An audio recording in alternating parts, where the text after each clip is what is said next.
الرحمن الرحیم. قصص النبیین یو شپیتم نمبر درس زمونږ دغه کتاب جاری دی.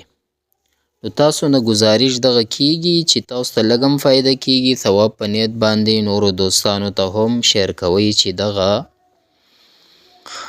کې تاسو هم پوره مونږ سره برخمن اوسئ په ثواب کې.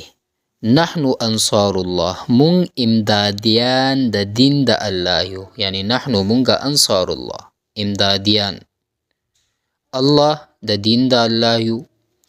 فآمنوا بالمسیح والتفوا حوله ووضعوا ایدیهم فی یده.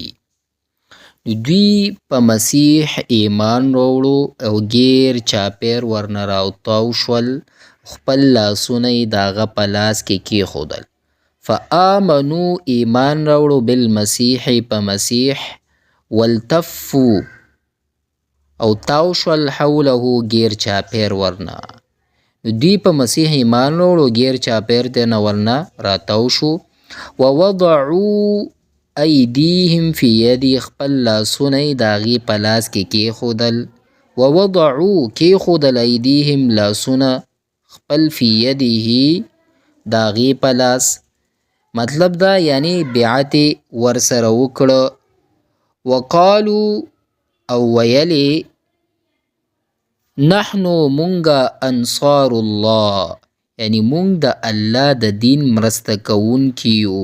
یقول الله تعالی، الله رب العزت فرمایي فلما احس عیسی، نو کله چې احس محسوس کړو عیسی علیه السلام مبارک منهم الکفر د دوی نه کفر.